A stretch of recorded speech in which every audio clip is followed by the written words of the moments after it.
بسم الله الرحمن الرحيم. دونك برلمانك بدك الدولة شويك شعبك حلي بنا الشرف تله دولة جبران كهير الشغل مرت شرفتك له كسعة دولة فدرال كسوماليات إذا ما دخلت كسيدا يمان كسوية بهذا الصحافة مشرحين تا دمانتين وحنا دلايها السلام عليكم ورحمة الله وبركاته. مقعيقة وحلا يراد الدكتور ظاهر عبد الله عوالة وحنا الشيخون سقال بقول لي كي وعندك سقيقة هو صدحي وقصوا بحيدك مدى محاس قبل كهيران وعندك سقيقة سركة دكتي مقالة مقدشة عاصمة الصومالية وحنا كبحي دكسك السرع عثمان قد الراقي وحان قال جامعة دومة الصوماليات وحان برت علم الدعوة دي حنان ضحولها وحان قال الجبيي كلية داس كن سقال بقل سقال شنكي كبعدي وحان تجي قربها وان جامعة وبحي مقالة أترك إردو كهولا أنا برتي على فكرة إيا داودة إيا علم الرحولة وحان دبلومة كقاطي جامعة كتال أمستردام أنا برتي كوبريشن and aid worker رونهانتي وحان كشقاي ميلا فربضان وكلا قدسان هدان قبرتي دا شقاي إذي شاقو رونهانتي وحان انتان جامعة دا كجرين نغضي project assistant وانكشقاي artificial Estimation Center oo afgooyo ku yaala livestock health manager ayaan noqday haddana saga markii ugu dambeysay bilihii ugu dambeeyay qalin jibinta waday waxaan tagay ka bacdi waxaan ka shaqeeyay company la founder and CEO Awala Trading oo aniga iskay u lahay oo business oo ku yaala dalka Holland ka bacdi hadda markii ugu dambeysay waxaan ka soo shaqeeyay aan noqday officer manager Jeffrey Williams Ltd company la oo ilaa hadda markaan soo tagay aan ka shaqeynay runahantii mudane iyo marwooyin waxaad ii ogolaataan in aan halkan ku soo bandhigo ajandahayga siyaasadeed iyo higsigayga waxqabad waxayna kala yihiin sida hoos قرآن سجد أمنك جود الدولة قبلت كهير شبالة هرجلين تحصلوني السياسات دبوجيسين تأيي نبضين تبالها ولا لا الدولة قبلت كهير شبالة سرين تشرعية يكون لك كدستور كدولة ده دولة قبلت كهير شبالة هي بسد الجرسور الدالة وحكى الله غلاينا وحكى قبته وقال كل حالة بايدا أذيك بالشدة هجاجين تحرير كالدولة الفدرالية iyo dawlad goboleedyada abuuridda ururo bulsho madax banaan dowridda xuquuqda hadalka mudanayaal iyo marwooyin waxa aan jecelahay in aan si fiican ugu sii faahfaahiyo qodobada kor ku xusan sugidda amniga guud ahaan dawlad goboleedka Hirshabeelle mudanayaal iyo marwooyin haddaad doorataan jagada madaxweynenimada dawlad goboleedka Hirshabeelle waxaan ka shaqeyn doonaa sidii loo sugi lahaa amniga loogana sifayn lahaa kooxaha nabadiidka ah si loo helo nabad waarta dhammaan deegaanada dawlad goboleedka Hirshabeelle anoo kaashanaya ciidamada dawlad goboleedka Hirshabeelle ciidamada Jamhuuriyadda Federaalka Soomaaliya iyo saaxiibadeen AMISOM waxaan la iman doonaa qorshe amni oo dhameystiran sidii loo fuli lahaa howlaha lagu xaqiijinayo ammaanka dawlad goboleedka Hirshabeelle sidoo kale waxa aan ka shaqeyn doonaa sidii loo dhisi lahaa dhammaan laamaha amniga ee kala duwan ee dawlad goboleedka Hirshabeelle waxaan ku dadaali doonaa in aan ciidamadu helaan xuquuqdooda oo dhameystiran sida mushaaraadkooda gunooyinkooda aqoonta iyo tababarada iyo dhammaan daryeelka caafimaadka ee asaaska u ah noloshooda waxaan ka shaqeyn doonaa sida la isugu furi lahaa dhammaan isu socodka deegaanada dawlad goboleedka Hirshabeelle maadaama uu hadda yahay isu socodku mid cakiran una baahan in shaqo degdeg ah laga qabto loona helo amni sugan mudanayaal iyo marwooyin run ahaantii waxaa loo baahan yahay in wax badan la qabto haddii la isku dayo oo habeen iyo maalin loo soo jeedo run ahaantii waxaan abuuri doonaa hergelinta xasilooni siyaasadeed dalkeena sidoo u burburay waxa ka jirta xasilooni darro siyaasadeed waxaan si dhab ah u abuuri doonaa runaantii xasilooni siyaasadeed xasiloonida siyaasadda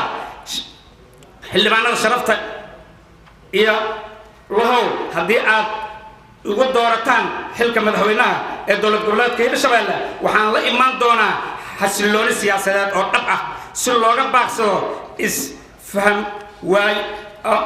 horseedana dib u dhac iyo dhaawac ku yimaada laamahaas hay'adaha waxa aan soo dhisi doonaa golo fulin oo tayo leh isla markaana awood buuxda u leh shaqada loo idmaday si loo dareemo isbeddel dhab ah waxa aan tixgelin doonaa nidaamka shaqada loo kala leeyahay si fiican u akhri waxaan u akhriyay si fiican dastuurka ku meel gaarka ah ee dowlad goboleedka Hirshabeelle qodobkiisa 11 57 58 golaha fulinta waxa ay noqon doonaan kuwa aqoon iyo khibrad u leh shaqada ay qabanayaan una diyaar ah samata bixinta shacabweynaha dowlad goboleedka Hirshabeelle waxaan kala tashan doonaa madaxweyne ku-xigeenka golaha baarlamaanka iyo golaha guddoonka baarlamaanka qaybaha ururada bulshada rayidka ah marka aan gaarayo go'aanada asaasiga ah iyo kuwa masiiriga u ah mustaqbalka dowlad goboleedka Hirshabeelle waxa aan la xisaabtami doonaa golayaasha fulinta si loo xaqiijiyo habka ay u guteen shaqadoodii loo idmaday loona helo fikrado wax dhisaya xildhibaanada sharafta lahow dhinaca kale waxa aan baahin doonaa awoodaha maamulka ee dowlad goboleedka hab ku dhisan wada tashi is-ixtiraam ayadoo oo lagu baahin doono dhammaan degmooyinka iyo deegaanada dowlad goboleedka si looga fogaado caqabadaha hor yaalla mudanayaal iyo marwooyin haddii aad doorataan xilka madaxweynaha dowlad goboleedka Hirshabeelle waxaan ballan qaadayaa in aan waqtigeyga ku lumin wax ka baxsan mas'uuliyadda aad ii doorataan kuna xusan dastuurka dowlad goboleedka Hirshabeelle qodobkiisa 51 waxaan ku sugnaan doonaa xafiiskayga haddii aanan u bixin safar shaqo oo gaaban qodobka saddexaad run ahaantii qodob kasta oo muhiima oo aan ku bilaabo amniga ayaan ku bilaabay waxa barbar socod doona mar walba dib u heshiisiintu ma laha xad waa bilaaw ilaa dhammaad weligeena waa wadaynaa inta ummadda Soomaaliyeed gaar ahaan shacabka ku nool dowlad goboleedka Hirshabeelle ay qalbigoodu iskugu noqonayaan mid saafi ah mudanayaal iyo marwooyin waxaan ka shaqayn doonaa dib u heshiisiinta iyo nabadeynta beelaha walaalaha iyo dhowrista diris wanaagga mudanayaal iyo marwooyin haddii aad codkiina isiisaan oo aad doorataan waxa aan dib u heshiisiin u samayn doonaa dhammaan qabaa'ilada degan dowlad goboleedka Hirshabeelle gaar ahaan kuwa colaadda hadda ka dhex oogan tahay iyo kuwa colaadda dagaal soo dhex martay aniga oo kaashanaya qaybaha kala duwan ee maamulka waxa aan kulamo iyo shirar dib u heshiisiineed u furi doonaa beelaha wax kala tabanaya si ay u gaaraan heshiis waara anigoo kaashan doona waxgaradka iyo culimaadudiinka afar sarreynta sharciga iyo ku dhaqanka dastuurka dowlad goboleedka Hirshabeelle dhisidda garsoor cadaalad ah xildhibaanada sharafta lahow haddii aad fursad isiisaan in aan noqdo madaxweynaha dowlad goboleedka Hirshabeelle waxa aan ku dhaqmi doonaa oo aan adeegsan doonaa dastuurka iyo dhammaan shuruucda kale ee dowlad goboleedka Hirshabeelle sidoo kale dhammaan go'aanada la gaari doono waxa ay noqon doonaan kuwo ku salaysan dastuurka ku meel gaarka iyo shuruuca kala gedisan sidoo kale waxa aan soo dhisi doonaa golo garsoor oo aqoon iyo khibrad u leh shaqadooda una cadaalad fala shacabkooda sida ku xusan dastuurka dowlad goboleedka Hirshabeelle qodobkiisa 57 farqada labaad mudane iyo marwooyin run ahaantii dalkeenu wuu burburay wuxuu u baahan yahay dib u dhisku waxaa loo baahan yahay in loo wajaho lama doonayo in la yiraahdo waxaan ka bilaabayaa cirka waxaan ka bilaabayaa inta waxa loo baahan yahay waxa ugu yar oo ugu horeeyo qaban karno in la qabto si hore loogu socdo haddii aan ku bilaawno waxaan dhisaynaa warshado waaweyn waxaan dhisaynaa garoonno waaweyn waxaan dhisaynaa waxaas waaweyn ayadoo asaaska nolosha ay baaba'san tahay ilama aha mid saxa waxaan doonayaa inaan ka bilaabo meesha ugu hooseysa dhismaha dibudhiska run ahaantii dibudhisku waxaa dibudhisadooda dhammaan xarumaha dawliga sida baarlamaanka madaxtooyada iyo dhammaan wasaaradaha si loo helo xarumo lagu shaqeeyo kow waa inaan taahir geliyaa run ahaantii inaan xoog saaro dibudhiska xarumaha booliiska maxkamadaha xabsiyada oo ay u dhammaystiran yihiin qalabkooda inaan xoog saaro dibudhiska aan ku samayno wadooyinka halbowlaha u ah isu socodka shacabka gaar ahaan wadada isku xirta muqdisho ilaa matabaan run ahaantii waxa iga go'an kow intaan taas la gaarin in aan dhisno ru'aantii waxa iga go'an kow inaan dhisno ariboorka iyo jidka ka soo baxa ee magaalada Jowhar yimaad waa tilaabada ugu horeeya oo qaadayo sababtoo ah qof kasta oo loo yimaada hadduu meel ilaa loogu yimaado cid waxna tari kartaa haba yaraatee ma jirto waxa iga go'an inay caasimadu noqoto meel ay qof kastoo yimaada oo raba inuu wax ku taro oo u hiloobo inuu wax badan ku sii taro run ahaantii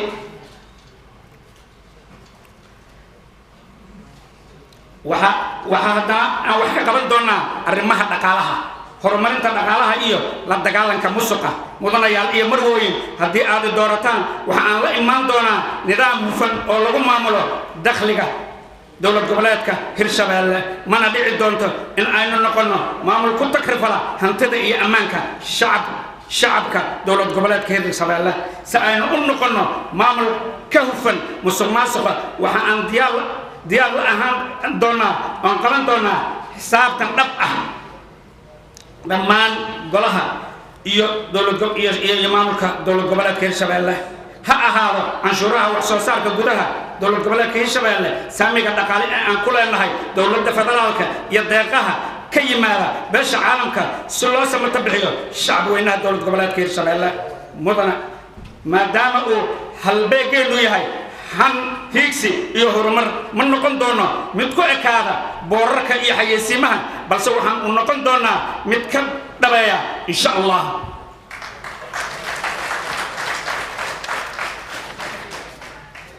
waxa sidoo kale dawladdu aan yagleeli doono ku dadaali doontaa inay sare u qaad ku samayso dakhliga dawladda ayadoo aanan canshuur kordhin hal uga dhigi doonin kordhinta dhaqaalaha dowlad goboleedka Hirshabeelle mudane iyo marwooyin haddii aad ii doorataan xilka madaxweynenimada waxa aan midayn doonaa nidaamka canshuuraha dowlad goboleedka Hirshabeelle maadaama labadan gobol uu midba dhankiisa u canshuurta u qaato taas oo wiiqaysa horumarka dhaqaalaha ee dowlad goboleedka Hirshabeelle balse haddii la mideeyo ay dabooli doonto baahida shacabka dhammaan ku dhaqan dowlad goboleedka Hirshabeelle kana dhigi doonto mid dhaqaale ahaan isku filan sidaas daraaddeed waxaan abuuri doonaa hab lagu kalsoonaan karo oo lagu hagaajin karo nidaamka canshuur ururinta kaasi oo aynu jecelnahay in aynu ugu maaranno deeqaha caalamka mustaqbalka dhow mudanayaal iyo marwooyin haddii aad doorataan waxa aan horumarin doonaa ganacsiga guud iyo kan yaryar ee jira gaar ahaan waxaan dhiirigelinaynaa ganacsatada gudaha iyo maalgashatada qurba joogta dadka ka soo jeeda dowlad goboleedka Hirshabeelle xildhibaanada sharafta leh waxaan xaqiijin doonaa mushaaraadka iyo gunnooyinka hay'adaha dastuuriga ah ee dowlad goboleedka Hirshabeelle waxaan ballan qaadayaa in xildhibaan kasta uu heli doono xuquuqdiisa uu ku leeyahay miisaaniyadda sanadeedka insha Allah iyo xuquuqda gunno ee ku xusan xeer hoosaadka baarlamaanka dowlad goboleedka Hirshabeelle qodobkiisa 15 oo kala ah gunno xeelad bila ah gunno fadhi gunno deegaan gunno caafimaad gunno gaadiid iyo sahay safar kadib marka uu baarlamaanku soo saaro xeer faahfaahinaya qadarka gunnooyinkaas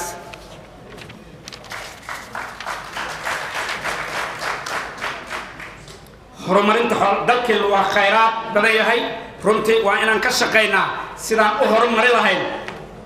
xoolaha beeraha iyo khayraadka badda run ahaantii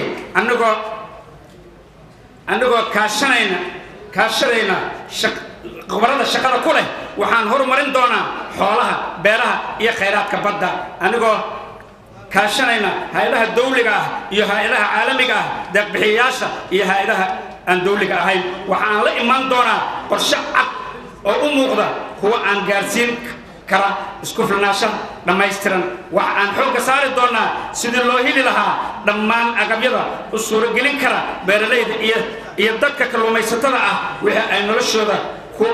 horumarin lahaayeen dhanka xoolaha waxa aan u shaqayn doonaa sidii xoolaha ay calaf iyo caafimaad joogto ah u heli lahaayeen maadaama aan aqoon fiican u leeyahay waxaan ku dadaali doonaa ka hortagga saamaynta abaaraha ay keenaan dadka reer guuraaga ah ama reer miyiga ah mudanayaal iyo marwooyin haddii aad i doorataan waxa aan aniga iyo dhammaan golaha fulinto iska kaashan doonaa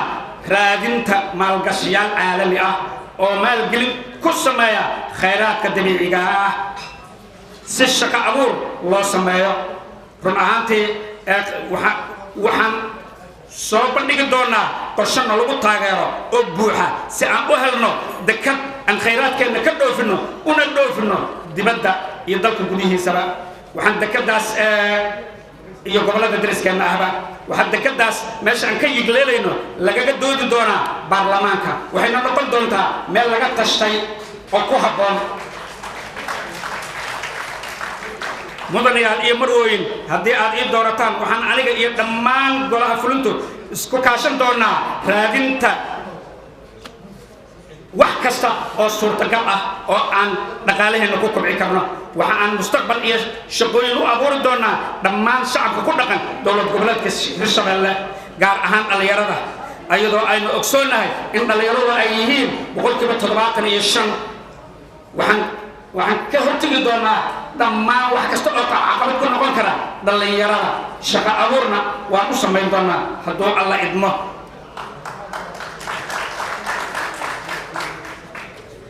mudanayaal iyo marwooyin waxaan si xoog badan aan uga shaqayn doonaa si kaabayaasha dhaqaalo u horumaraan ururada caalamiga ah sida kuwa aan dawliga ahayn inayna kaalmeeyaan mudanayaal iyo marwooyin waxaan la imaan doonaa mashruuc aan ugu magac daray samatabax kaas oo ay ku shaqo geli doonaan caawinaan doonaan dhammaan inta la tilmaamay fikir ganacsi suuban mise soo buuxiyaan shuradaha soo dhaafay waxaan taakulayn doonaa ganacsatada yaryarka ah si ay wax soo saarkooda loogu dhiirigeliyo ay wax u soo saaraan una helaan suuq dalka gudihiisa iyo dibaddiisa si aysan uga caajisin wax soo saarka waxay ku heli doonaan wax soo saarka waxaa lagu heli doonaa qiimo oo qofku uusan uga shallaayin wuxuu geliyey beerta mudanayaal iyo marwooyin haddii aad i doorataan waxaan idin ballan qaadayaa in dhammaan fursadaha shaqo ee ka soo baxa dowlad goboleedka Hirshabeelle si siman loogu qaybsan karo loogu qaybiyo bulshada ku nool dowlad goboleedka Hirshabeelle iyadoo loo raacayo aqoon iyo khibrad shaqo uu qofkaas u leeyahay sidoo kale waxa aan idin ballan qaadayaa in ay dowladdeedu xoogga saari doonto sare u qaadidda tayada shaqaalaha iyadoo la siin doono tababarro khuseeya shaqadooda baahinta adeegga bulshada mudanayaal iyo marwooyin haddii aad i doorataan xilka madaxweynenimada waxa aan baahin doonaa dhammaan adeegyada bulshada sida caafimaadka waxbarashada iyo wixii lamid ah waxaan xoogga saari doonaa sidii loo dhisi lahaa goobo caafimaad oo hor leh looguna samayn lahaa dayactir kuwii burburay si sare loogu qaado loogu sameeyo goobaha caafimaadka ee dowlad goboleedka Hirshabeelle goobahaas oo laga dhisaayo isbitaallo waaweyn waxaan sidoo kale xoogga saari doonaa sidii loo baahin lahaa waxbarashada loona gaarsiin lahaa min gobol ilaa tuulo waxaana dhismo iyo dayactir lagu samayn doonaa dhammaan goobaha waxbarashada ee dhibaatadu gaartay dowladuna ugu yaraan waxa ay ku dadaali doontaa in la helo iskuul ay dowladdu maamusho aniga waxa aan wax ku soo bartay canshuurtii shacabka laga qaaday sidaas darteed waxaan doonayaa inaan abuuro iskuullo lacag la'aan ah oo dadka danyarta ah loo abuuro oonan iska bixi karin iskoolada runtii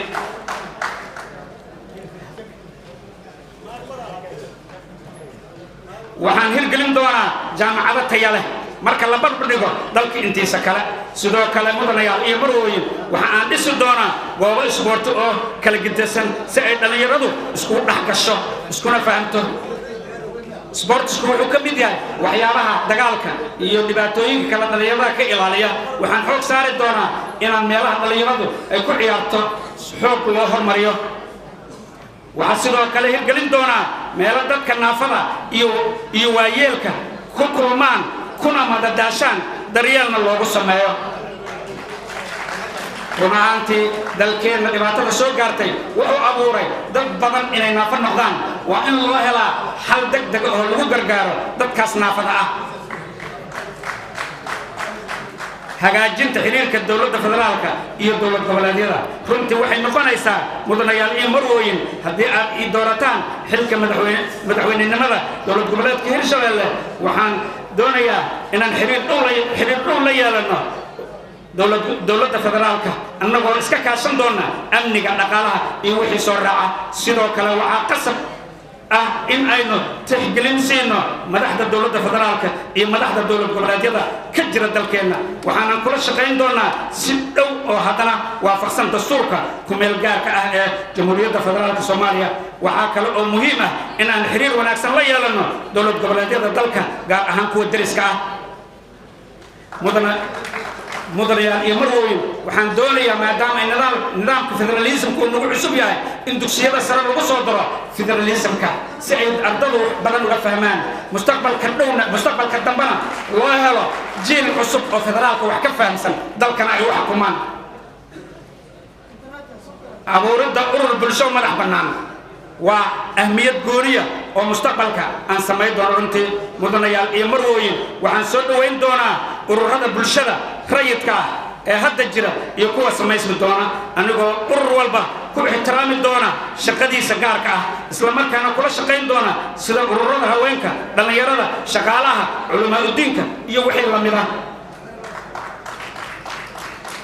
waxaan abuuri doonaa haweenka hay'ad xoog badan oo ka shaqaysa danaha iyo baahiyaha haweenka Soomaaliyeed maadaama ay yihiin kuwa ugu nugul dhibaatada mudanayaal iyo marwooyin qodobka 9aad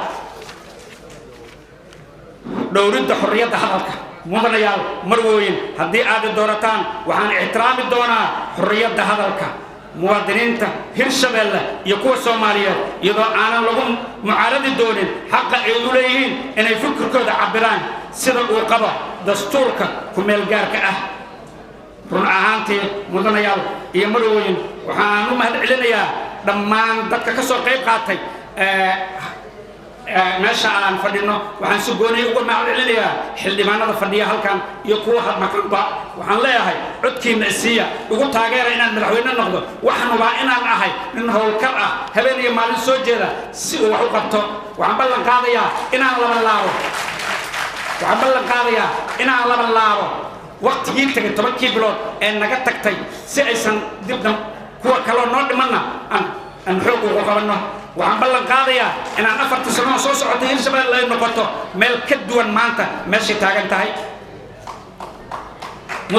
mudanayaal iyo marwooyin xildhibaanada sharafta lahow waxaan maanta idin soo hor istaagay in aad codkiina iyo kalsoonidiina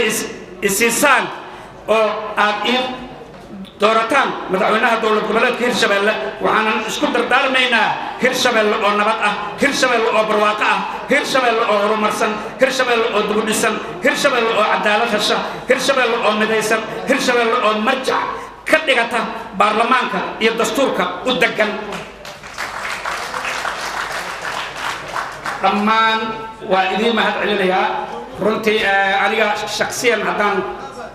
mahadcelinta inkastoo ugu dambayn lahayd waxaan leeyahay weligaa anigu siyaasad ma gelin ururo samafal oo transparency ah waa ka shaqeeyey oo meelo kale gedisana oo aan la qiyaani karin sida Soomaaliya dhibaatada ka taagan oo wax badan la isdaba mariya aysan ka jirin runtii horena waa u soo sheegay inaan musuqmaasuqaas xoog loola dagaalamayo waxaan ahay nin cusub Soomaalidu waxay tiraahdaa maama ama ogaal gado ama ugu gado waxaan ahay ugu waxaan aaminsanahay inaan wax ka bedeli karo wax badan dhammaantiin waa idiin mahad celinayaa. Asalaamu calaykum waraxmatullaahi wabarakaatuh.